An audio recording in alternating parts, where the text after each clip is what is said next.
Israel बीते 2 सालों से लगातार फिलिस्तीन के बेगुनाह लोगों का कत्ल कर रहा है। ईद उल अजहा के खास मौके पर भी गाजा की सरजमी को इजरायल ने खून से लाल कर दिया। ईद उल अजहा के महज पहले 2 दिनों में इजरायल के क्रूर हमले में 100 से ज्यादा बेगुनाह फिलिस्तीनियों की मौत हो गई, जबकि 300 से ज्यादा जख्मी हो गए। गाजा की हेल्थ मिनिस्ट्री के मुताबिक ये आंकड़े पिछले 48 घंटों के दौरान अस्पतालों में लाए गए मरने वालों और जख्मियों के हैं। ईद उल अजहा से एक दिन पहले जहां दुनिया भर के लोग खुशियां मना रहे थे, वहीं फिलिस्तीनियों के लिए ये दिन कयामत बनकर आया। गाजा में गैर कानूनी तरीके से कब्जा जमाए बैठी इजरायली सेना ने मदद के लिए बनाए कैंपों और बेघर नागरिकों के टेंटों को निशाना बनाकर हमला किया, जिसमें 33 फिलिस्तीनी नागरिकों की मौत हो गई। इजरायली हमले से मुतासिर सबसे ज्यादा खवातीन, बच्चे और बुजुर्ग हैं। बताया जा रहा है कि ऐसे लोग थे जो निहत्थे थे और सिर्फ मदद के लिए कतार में खड़े थे और कई दिनों से भूख से निढाल थे। गाजा के सरकारी इंफॉर्मेशन के दफ्तर ने बताया कि रफा शहर पर इजरायली बमबारी में 8 फिलिस्तीनियों की मौत हो गई, जबकि 61 लोग जख्मी हो गए। यह हमला भी सहायता केंद्र पर किया गया। गाजा के अधिकारियों के मुताबिक इजरायल लगातार अस्पतालों, स्कूलों और राहत कैंप्स को निशाना बना रहा है।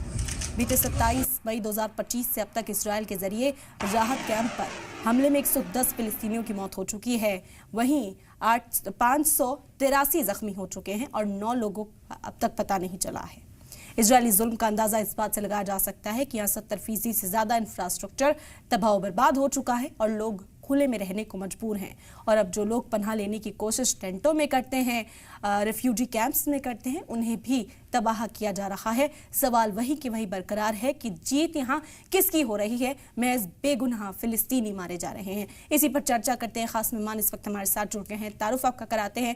कर्नल टीपी त्यागी साहब, डिफेंस एक्सपर्ट, जुड़ गए चर्चा में इस वक्त हमारे साथ, और मेजर डॉक्टर मोहम्मद अली शाह साहब, इंटरनेशनल अफेयर्स एक्सपर्ट, भी चर्चा में शामिल हो गए। खैर मकदम करते हैं आपका।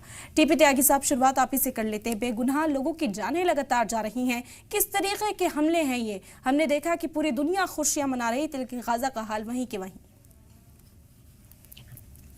देखिए, पहले गाजा के अंदर यूनाइटेड नेशंस द्वारा स्थापित यूनाइटेड नेशंस RWA यानी कि रिलीफ वर्क एजेंसी काम कर रही थी, और वो जो एड डिस्ट्रीब्यूट करते थे गाजा में, उस एड को बजाय आम आदमी तक पहुंचने के हमास के लड़ाके लूट कर ले जाते थे।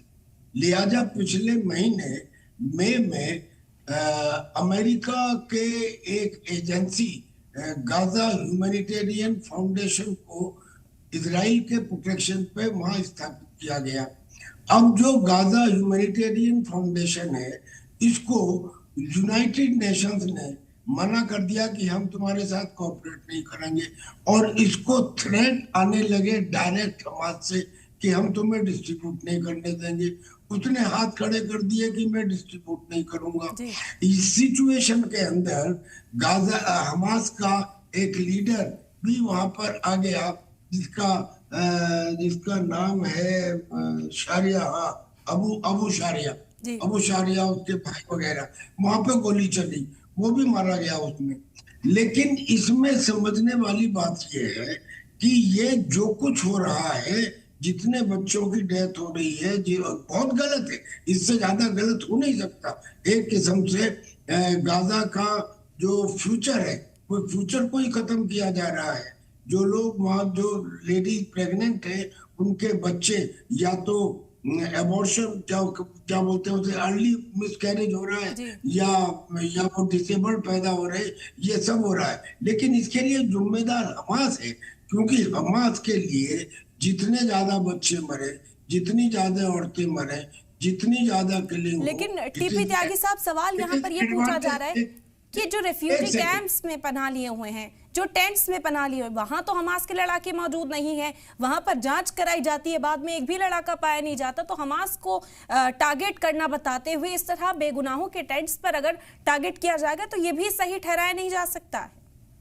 देखो, मैं 2-3 बात बताता हूँ सिर्फ शॉर्ट में। एक तो ये, जितनी ज्यादा डेथ होगी उतनी ज्यादा एडवांटेज हमास होगा और उतना ज्यादा डिसएडवांटेज इजराइल होगा, क्योंकि दुनिया तो ये सोचेगी कि ये इजराइल कर रहा है। क्या ये सच नहीं है कि मोहम्मद सिनवार, जो याह्या सिनवार का भाई था, वो कहाँ मारा गया?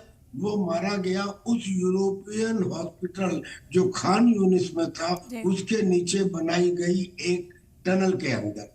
अब ये जितने जो टनल्स बनाई गई हैं इस हॉस्पिटल वगैरह में बनाई गई हैं, उन दिनों में यहाँ पे यूनाइटेड नेशंस RWA के लोग थे। क्या उन्हें तब पता नहीं लग रहा था जब ये टनल बनाई गई थी? क्या उन्हें तब ये पता नहीं था कि अस्पतालों के अंदर उन्होंने लाके, चाहे उनका ऑपरेशनल रूम हो या उनका मेडिकल जी। रूम हो, उसमें हथियार लाके रख दिए गए थे? इसका मतलब कि वो इन्वॉल्व थे। तो इसको वन साइडेड नहीं कह सकते। जो इजराइल कर रहा है वो गलत है। इस तरह से इनडिस्क्रीट मारना, एक आदमी को मारने की वजह से 20 आदमियों को मारना, मास पनिशमेंट देना, ये गलत है। लेकिन ये वन साइडेड नहीं है, एक सोच है। एक सोच है। पहलगाम में आके लोगों ने धर्म पूछ के कि तुम हिंदू हो मुसलमान हो, ये पूछ के पेट ठीक है। उतरवा के गोली मार दी।